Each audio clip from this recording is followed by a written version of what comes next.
अपराधी कौन? बनारस में देव स्वामी नाम का एक ब्राह्मण रहता था। उसके हरिदास नाम का पुत्र था।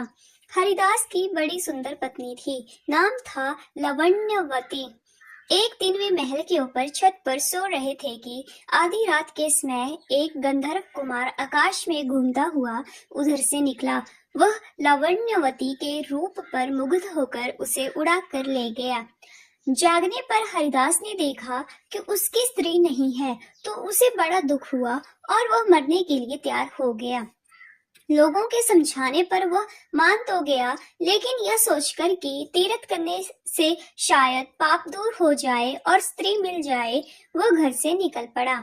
चलते चलते वह किसी गांव में एक ब्राह्मण के घर पर पहुंचा। उसे भूखा देख ब्राह्मणी ने उसे कटोरा भरकर खीर दे दी और तालाब के किनारे बैठकर खाने को कहा। हरिदास खीर लेकर एक पेड़ के नीचे आया और कटोरा वहां रखकर तालाब में हाथ मुंह धोने गया। इसी बीच एक बाज किसी सांप को लेकर उसी पेड़ पर आ बैठा और जब वह उसे खाने लगा तो सांप के मुंह से जहर टपक कर कटोरे में गिर गया।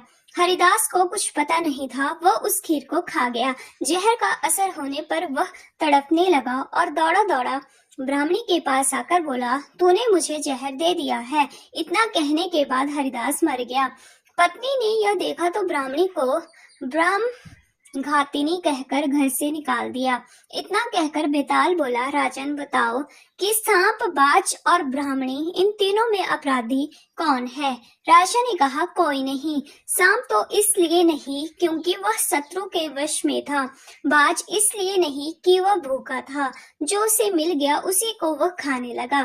ब्राह्मणी इसलिए नहीं कि उसने अपना धर्म समझकर उसे खीर दी थी और अच्छी दी थी।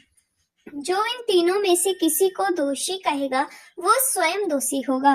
इसलिए अपराधी ब्राह्मणी का पति था, जिसने बिना विचारे ब्राह्मणी को घर से निकाल दिया। इतना सुनकर बेताल फिर पेड़ पर जा लटका और राजा को वहां जाकर उसे लाना पड़ा। बेताल ने चलते चलते नई कहानी सुनाई।